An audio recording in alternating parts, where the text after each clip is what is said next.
You know what is genuinely wild about Google Earth? It has been publicly available since 2005, 20 years. And in that time, it has quietly revealed more about what Australia is actually hiding.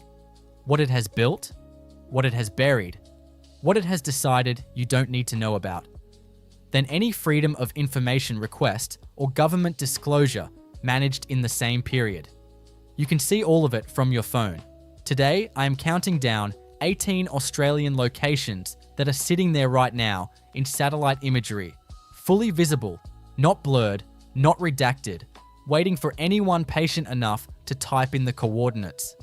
Some are natural, some are military, some are industrial. Some have people making decisions inside them that affect millions of people who will never see the inside. All of them look wrong from above. And the reason they look wrong is more interesting than the image. Before we start, on this list there is a place. There are 38 white domes in the Australian desert, 18 kilometres from Alice Springs. The Australian government spent years declining to confirm this facility existed. It is the most important CIA intelligence facility outside the United States. It is not blurred on Google Earth. We will get there. Number 18. Middle Island, Western Australia.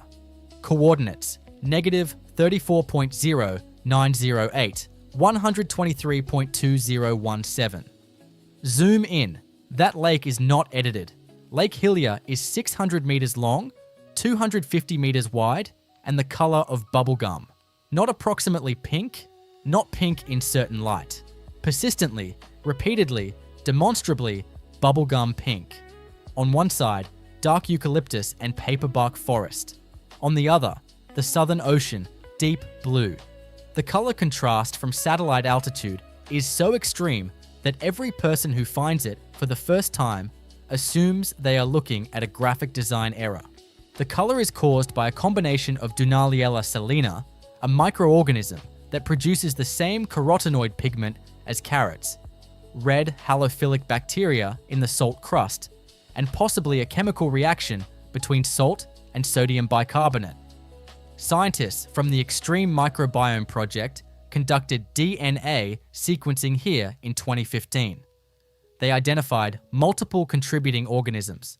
They still cannot fully explain why the colour persists when you remove the water and put it in a glass. It stays pink. The island has no permanent inhabitants. You can only reach it by boat or aircraft. Matthew Flinders noted it in January 1802 and described it as a small lake of a rose colour. He was understating the case. Number 17. Homebush Bay, Sydney. Coordinates, -33.8430, 151.0827. That is a ship. Zoom in further. Those are fully mature trees growing out of it. The SS Airfield was a steam collier built in Glasgow in 1911. She carried coal to American forces in the Pacific during World War II and continued service in New South Wales waters until she was decommissioned and abandoned at Homebush Bay in 1972. The mangroves found her. Colonization began in the 1980s. The trees are now fully mature. From satellite altitude, the hull reads as a floating island of dense green vegetation until you zoom in far enough to see the rusted rectangular outline of a ship beneath the canopy. The hull is privately owned. There is no remediation obligation. Homebush Bay is also heavily contaminated, dioxins and heavy metals from decades of industrial operations, and was partially remediated before the 2000 Sydney Olympics. The ship sits in that water. Both of these things are true simultaneously. Number 16. Wolf Creek, Western Australia. Coordinates, -19.1700, 127.7907. That is a circle in the desert, a perfect one. The rim rises 25 to 30 meters above the surrounding plain. Inside, flat pale sand and a white gypsum spot at the center. It measures 875 meters in diameter, nearly 10 football fields end to end. There is no geological reason for it. No river carved it. No volcanic activity formed it. A meteorite estimated at 15 meters in diameter and 14,000 tons struck the Earth here at approximately 15 kilometers per second, less than 120,000 years ago. That last figure matters. A 2019 study published in Meteoritics and Planetary Science revised the crater's age significantly downward from the previously accepted 300,000 years. Less than 120,000 years ago places the impact squarely within the period when human beings were living in Australia. The Jaru Aboriginal people call the site Kundimalal. Their oral tradition holds that the evening star fell to Earth here. That tradition may be a genuine record of something that actually happened. The meteorite itself is mostly gone, dissolved by weathering. Small iron fragments have been found in the vicinity. The crater is the second most well-preserved on Earth, from which meteorite fragments have been collected.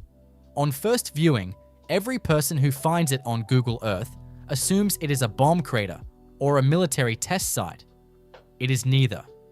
It is simply the Earth remembering a collision. Number 15. Kalgoorlie, Western Australia. Coordinates: -30.7422, 121.5086. That black rectangle is a gold mine. It is 3.5 kilometers long, 1.6 kilometers wide, 675 meters deep. A 200-meter skyscraper would not reach the rim. From satellite, one wall of the pit is in complete shadow while the opposite wall is lit. The darkness of the floor contrasts so sharply with the surrounding red earth that the pit reads as a void punched through the image. The suburb of Kalgoorlie Boulder begins at the fence line. Residential streets, a hospital, and commercial properties are immediately adjacent to the pit boundary. The mine blasts 3 to 4 times per week. The residents feel it in their houses every time. Paddy Hannon discovered gold here in 1893. The Golden Mile beneath the pit has produced over 65 million ounces since then, more than any equivalent area on Earth. The Kalgoorlie Super Pit was created in 1989 by consolidating dozens of separate underground mines into a single open cut. It operates 24 hours a day, 7 days a week. In 2025, the operator signed a 25-year hybrid power deal including 256 megawatts of wind and 138 megawatts of solar, Australia's largest renewable energy solution for a mine. The pit will eventually be exhausted. What happens to a 675-meter void in the middle of a city of 30,000 people when the gold runs out has not been decided. Some pits become lakes, some become landfill, some simply remain. Number 14. Finnis Springs Plateau, South Australia.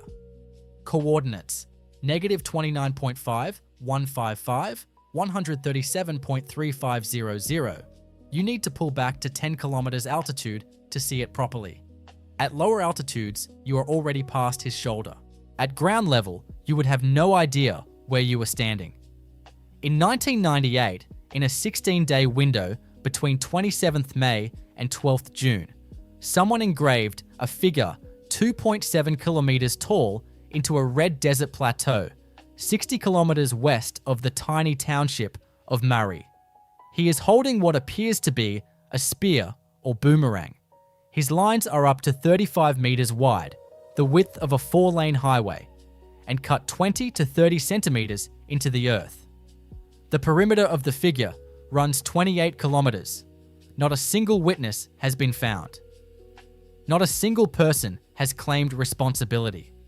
NASA's Landsat 5 satellite photographed the area undisturbed on 27th May 1998. On 12th June 1998, the completed figure was visible from space. 16 days. Working in complete isolation. In a landscape 60 kilometers from the nearest settlement, using, based on evidence found during the 2016 restoration, approximately 250 bamboo survey stakes placed at 10-meter intervals around the perimeter, and a construction grader or bulldozer that apparently operated for weeks without anyone in the surrounding outback noticing. Within days of discovery, anonymous faxes arrived at local media outlets and hotels. The faxes used American spelling. They referred to the Queensland Barrier Reef, a phrase no Australian uses. They mentioned the Great Serpent in Ohio. A glass jar was found buried at the site containing a satellite photograph of the figure, a US flag emblem, and a reference to the Branch Davidians, the Doomsday Cult, whose compound in Texas burned in 1993. In January 1999, a second fax described a dedication plaque buried 5 meters south of the figure's nose.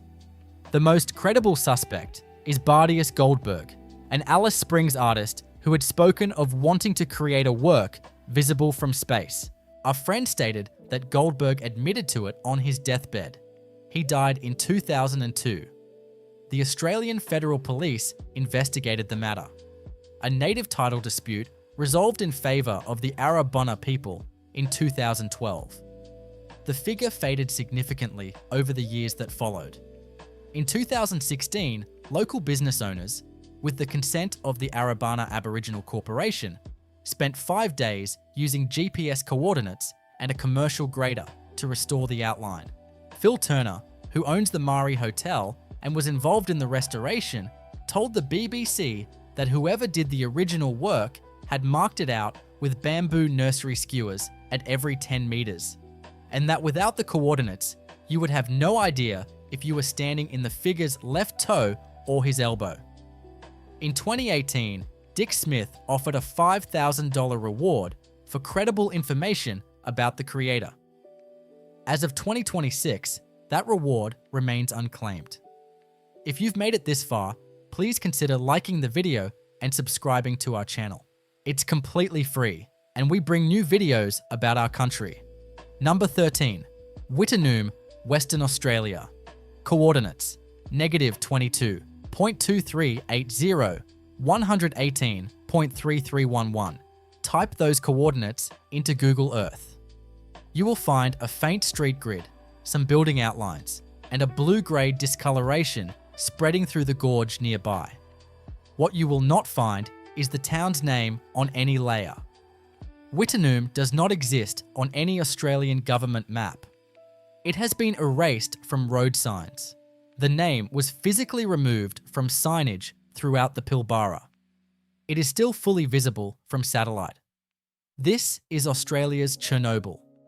Wittenoom was Australia's only source of blue asbestos, crochetolite, the most lethal form, operated by CSR Limited from 1943 to 1966. At its peak, 20,000 people lived here. The roads were built with asbestos tailings. So were the playgrounds, the racecourse, and the airport runway. Over 2,000 former residents and workers have died of asbestos-related diseases. That figure continues to rise. The contamination zone covers 46,840 hectares, the largest in the Southern Hemisphere. The government de-gazetted the town in 2007. In 2022, the Wittenoom Closure Bill passed, enabling compulsory acquisition of the 14 remaining privately owned properties. Demolition began in 2023. The cemetery has not been demolished. Families of the dead have received no confirmed plan for future access. The town the government erased is still visible from space. The asbestos fibers remain in the soil and the air. Entry is now illegal under WA law. Number 12, Murchison, Western Australia. Coordinates, -26.7033, 116.6708. Those 36 white discs scattered across the red desert are a radio telescope. Each one is 12 meters in diameter. They look like white coins someone dropped and cannot retrieve. Zoom out and a second pattern appears. Hundreds of small spider-like structures arranged in precise geometric configurations across several kilometers. These are the 4,096 antenna tiles of the Murchison Wide Field Array, designed to detect radio signals from 13 billion years ago, the period when the first stars in the universe formed. The construction clearing, visible spreading outward from the center, is the Square Kilometre Array, SKA-LO, which began construction in December 2022. When complete, it will comprise 132,000 individual antennas spread across 2,000 square kilometres. That footprint is visible from satellite and is currently expanding. The site is 800 kilometres north of Perth. A legislated radio quiet zone extends 150 kilometres in every direction. No Wi-Fi, no mobile phones, no radio interference of any kind. The Wajari Yamaji people are the traditional owners of this country. An Indigenous Land Use Agreement was signed with CSIRO in 2022. One of the stated scientific goals of the Square Kilometre Array is to search for technosignatures, signals that could only be produced by technology, from extraterrestrial civilizations. It is the most capable instrument ever built for that purpose. It is under construction in the Western Australian outback right now, and you can watch it expand on Google Earth. Number 11. Ranger Uranium Mine, Northern Territory. Coordinates: negative 12.6860, 132.9080. The dark green is Kakadu National Park, UNESCO World Heritage. The orange was a uranium mine. Inside it, the Ranger Uranium Mine is not adjacent to Kakadu. It is not near Kakadu. It is inside Kakadu. The mine lease, the Ranger Project area, was specifically excluded from the national park boundary when the park was created in 1977. The boundary was drawn around the mine, leaving it as an enclave inside the World Heritage Area with no buffer zone. For 41 years, from 1980 to January 2021, uranium was mined inside Australia's most celebrated wilderness park. The traditional custodians, the Marree people, opposed the mine for decades. In 2013, a radiation incident released approximately 100,000 litres of radioactive slurry, the most serious in the mine's history. In 2004, Marree traditional owner Yvonne Margarula accepted the Goldman Environmental Prize for her decades of opposition. Mining ceased in January 2021. The open pit is now being backfilled. The tailings are being rehabilitated. The orange discoloration, visible in pre-2021 satellite imagery, is changing as remediation proceeds. The contamination from 4 decades of uranium production does not leave quickly. The satellite view now shows the beginning of an erasure, a mine being slowly buried inside a national park from which it was never legally part. Number 10. Burrup Peninsula, Western Australia. Coordinates: negative 20.6200, 116.7500. Those dark, rust-red boulder fields contain more than 1 million individual rock engravings, the highest density of ancient petroglyphs anywhere on Earth. Some date back at least 40,000 years. Possible depictions of megafauna extinct for 10,000 years have been identified among them. The white industrial structures immediately adjacent are an LNG plant, a fertilizer facility, and an ammonium nitrate production operation. On the 11th of July 2025, UNESCO inscribed the Murujuga cultural landscape as a World Heritage Site. The industrial operations continue within and adjacent to that World Heritage Area. Between 1963 and 2006, approximately 900 rock art sites, nearly a quarter of the total, were physically destroyed for industrial development. An ongoing air quality monitoring program has raised scientific concerns that acidic emissions from the ammonium nitrate plant may be chemically weathering the oldest petroglyphs. The monitoring continues. The plant continues. In 2026, the industrial permits remain active. From satellite, the boundary between the dark ancient boulder fields and the wide industrial complex is visible as a distinct line. The oldest human art on Earth on one side current industrial production on the other, and a UNESCO inscription that has not yet resolved the tension between them. Number 9. Barrow Island, Western Australia. Coordinates: -20.7799, 115.4032. Pull back to 4 kilometers altitude. The full island is visible, 25 kilometers long, 10 kilometers wide, pale grey-green scrubland covering most of it, the Indian Ocean around it on all sides. Then, in the southeastern corner, a sharp line. On one side, pristine nature reserve. On the other, white tanks, silver processing modules, a 2.1 kilometer jetty extending into the sea, and a dredged turning basin. The boundary between them is visible from satellite as cleanly as if drawn with a ruler. Barrow Island has been a Class A nature reserve since 1910. The highest conservation protection available under Australian law. It hosts 24 species of plants and animals found nowhere else on Earth, including mainland extinct mammals. The world's largest non-government quarantine management system operates here to protect them. You cannot bring uninspected food to this island. Every item entering is screened. The LNG plant is also here. The Gorgon project, operated by Chevron, Shell, and ExxonMobil, produces 15.6 million tons of LNG per year. Construction completed in 2017 at a cost exceeding $54 billion US. The island's oil field operated from the 1960s until 2025, when production ceased and decommissioning began. The Gorgon project's carbon capture and storage system was mandated to sequester 80% of reservoir carbon dioxide. From financial year 2019 to 2024, it achieved a 44% average capture rate, dropping to 30% in the final year. Environmental organizations have formally condemned regulators for imposing no penalties. The plant continues to operate. The nature reserve continues to exist. Both facts remain true on the same island. Number 8. Woomera, South Australia. Coordinates: -31.1, 547, 136.8021. Pull back to 15 kilometers altitude. What you are looking at is a restricted weapons testing range the size of England. Zoom in and geometric shapes begin to appear.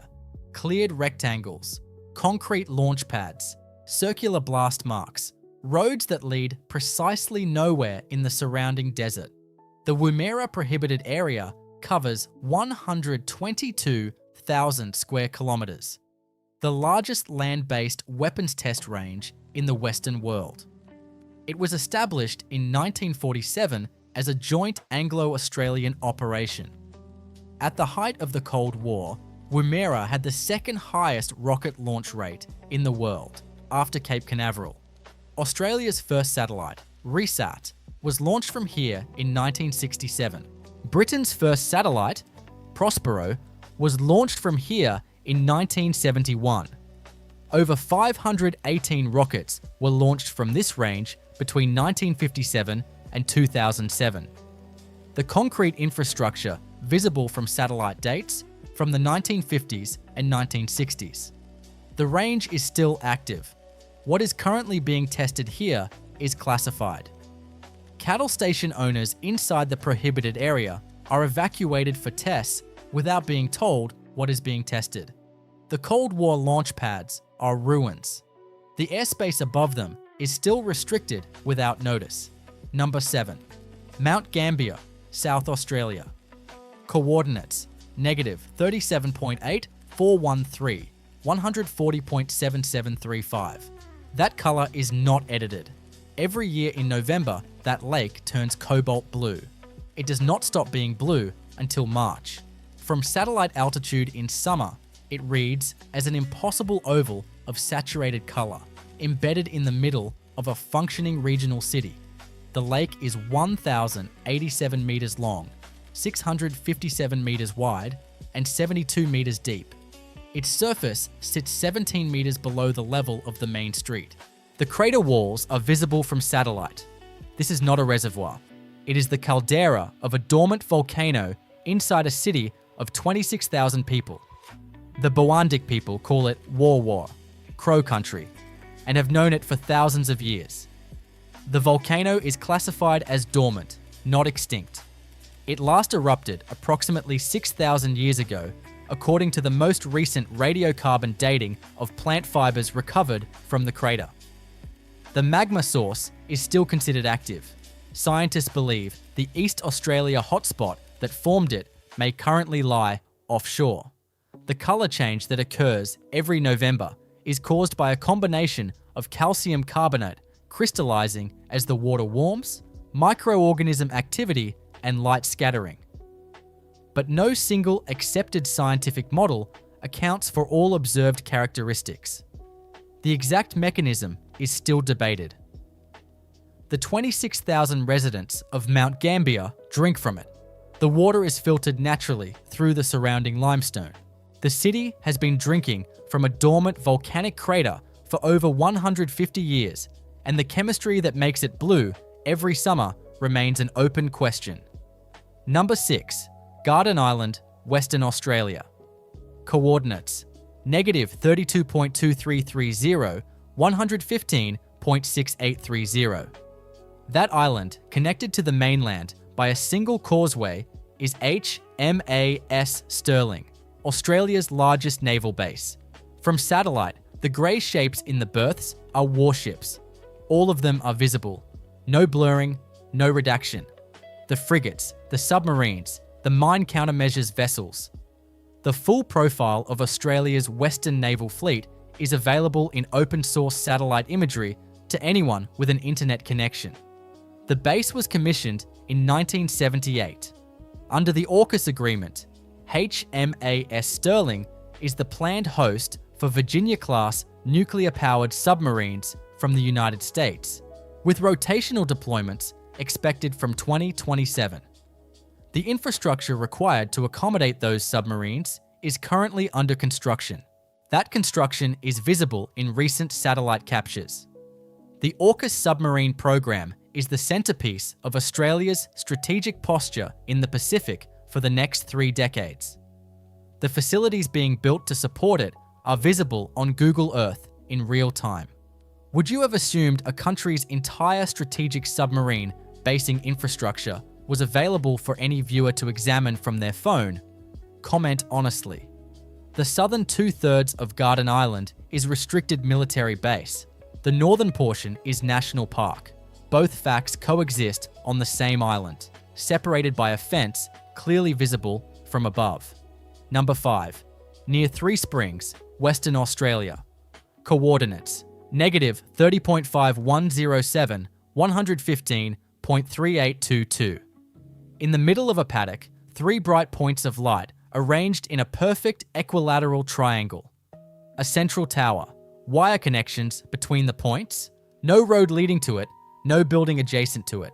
Agricultural land 350 kilometres north of Perth in every direction, with no surrounding context that explains what this is. When this image was first discovered on Google Earth in approximately 2007, UFO forums classified it as a hovering craft captured by satellite. That interpretation went viral. The subsequent explanation that this is almost certainly an antenna array associated with a nearby wind farm, with 3 anchor cables forming a triangle around a guide mast and aviation warning lights on each anchor point, was less interesting to most people and spread proportionally less far. That explanation has not been officially confirmed by any source. The specific operator and purpose have not been publicly identified, so the boring explanation is credible, but nobody has said so on the record. The lights are still there. The triangle is still perfect. This is what Google Earth does. It puts an image in front of you that the landscape has no obligation to explain. Number 4. Alice Springs, Northern Territory. Coordinates: -23.5374, 133.8855. That straight line in the desert is a radar, but not a conventional one. The Jindalee Operational Radar Network, JORN, does not point at the horizon. It points upward at the ionosphere, which bounces the signal back down over the curvature of the Earth and onto targets at distances of 1,000 to 3,000 kilometers. From a single installation in the Australian desert, JAWN can detect aircraft taking off in Southeast Asia. It can track maritime traffic across vast stretches of the Indian and Pacific Oceans simultaneously. The transmitter array at Alice Springs is approximately 2.8 kilometers long. From satellite altitude, it reads as a precise linear structure, a ruler drawn across the outback, with regularly spaced vertical elements and a separate curved receiver array adjacent. The full JAWN network has 3 sites: Alice Springs in the Northern Territory, Longreach in Queensland, and Laverton in Western Australia. Together, they provide overlapping 360-degree surveillance coverage of Australia's approaches. JAWN became fully operational in 2003. In 2014, following the disappearance of Malaysia Airlines flight MH370, the Australian government interrogated JORN's ionospheric records for any trace of the aircraft's flight path over the Indian Ocean. The system could see that far. Whether it captured anything relevant in that search has not been publicly confirmed. The radar continues to operate. What it is tracking right now is classified. The antenna is unclassified, publicly acknowledged, and clearly visible from satellite. Number 3. Northwest Cape, Western Australia. Coordinates: -21.8164, 114.1656. From 5 kilometers altitude, a massive geometric hexagon inscribed on the tip of a remote peninsula. 13 antenna towers arranged in 2 concentric rings around a central tower. Wire connections between them form a web pattern across the landscape. The structure is nearly 1.6 kilometers in diameter. From altitude, it looks like a ritual symbol. It is, in fact, the most powerful radio transmitter in the Southern Hemisphere. Naval Communication Station. Harold E. Holt transmits very low frequency radio at a power of 1 megawatt, a frequency that follows the curvature of the Earth and penetrates seawater to a depth of more than 20 meters, allowing it to communicate with submerged submarines in the Indian Ocean and Western Pacific. The central tower, Tower 0, stands 387 meters tall.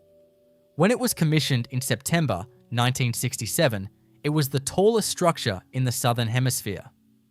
The commissioning ceremony was attended by Australian Prime Minister Harold Holt. 3 months later, on December 17, 1967, Harold Holt disappeared while swimming in the ocean near Portsea, Victoria. He was never found. The station was renamed in his memory in September 1968. There is also a Harold Holt Memorial Swimming Centre in Melbourne, in the suburb of Glen Iris. The station is jointly operated by Australia and the United States. In October 2008, Qantas Flight 72 made an emergency landing at the adjacent Learmonth Airport after 2 uncommanded pitch-down manoeuvres injured over 100 passengers. Some investigators proposed a possible link to the station's 1 megawatt transmissions and aircraft instrument systems. The Australian Transport Safety Bureau's official conclusion was that a link was highly unlikely. Number 2. Catherine, Northern Territory. Coordinates: -14.5, 211, 132.3778. 2 parallel runways in tropical woodland. That much is unremarkable. Zoom in on the structures arranged in rows beside the runways. Each one is an individual reinforced concrete bunker, a hardened aircraft shelter designed to survive a direct weapon strike. There are many of them. RAAF base Tindal was originally built by the US Army in 1942. It was formally established as a Royal Australian Air Force base in 1988. Between 2020 and 2025, it received a $1.1 billion infrastructure upgrade, the largest single investment in a RAAF base in Australian history. The expanded runway, increased fuel storage, and hardened shelters are all visible in sequential satellite captures spanning the upgrade period. In 2023, US Air Force B-52H Stratofortress bombers began rotational deployments from Tindal for the first time.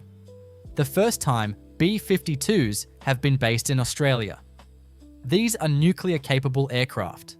Their permanent rotation from Australian soil represents the most significant US forward deployment in Australia in decades. The base is 15 kilometres south of Katherine and 320 kilometres south of Darwin. Everything that has been built here in the last 5 years is visible from satellite. Australia is constructing its northern military infrastructure at a scale that most Australians have not been publicly briefed on. The satellite imagery makes the scale plain. Number 1. Alice Springs, Northern Territory. Coordinates: -23.7990, 133.7370. Those 38 white domes are communicating with spy satellites right now.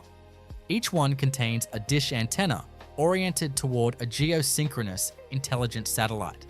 Together, this facility controls American intelligence satellites covering 1/3 of the globe: China, Russia, North Korea, the Middle East, the eastern half of Africa. From a compound 18 kilometres southwest of Alice Springs, in the middle of the Australian outback, signals are being intercepted across all of those regions, continuously in 2026.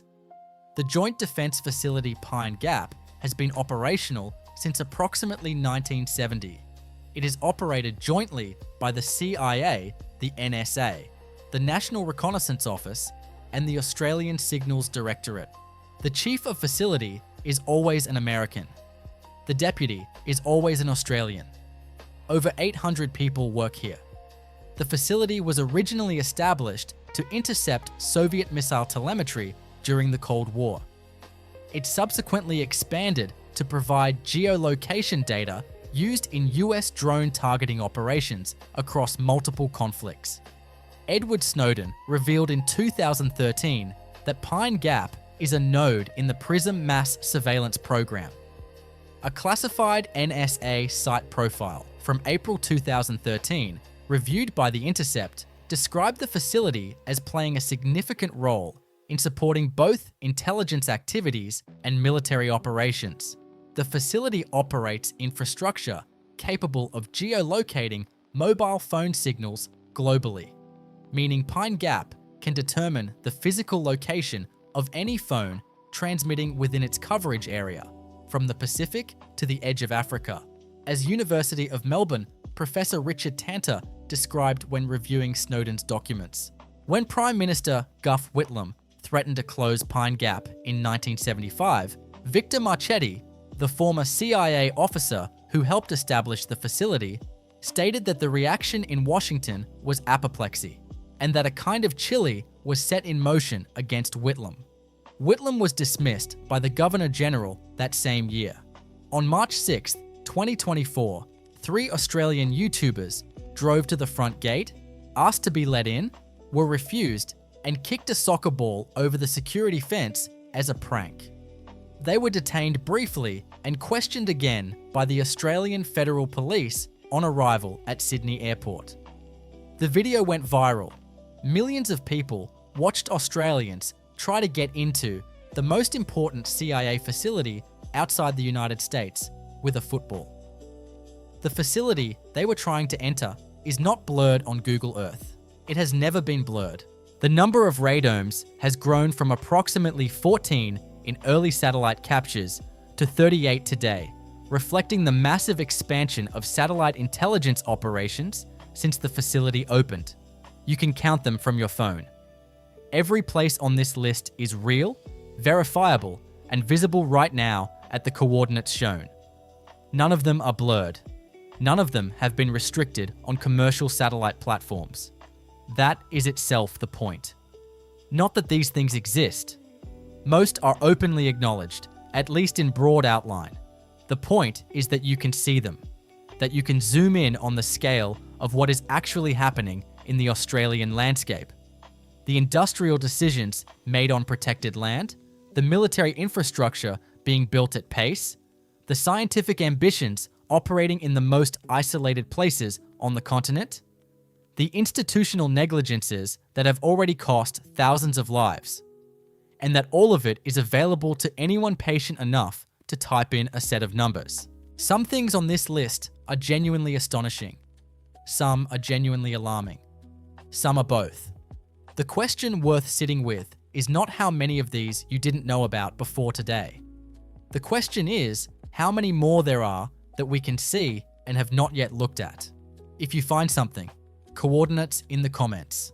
I will look at everyone. The next video is about what exists at ground level in this country that governments spent years trying to keep quiet. Documents, locations, and operations that became public through leaks, freedom of information requests, or someone simply posting them online. Subscribe and it will find you.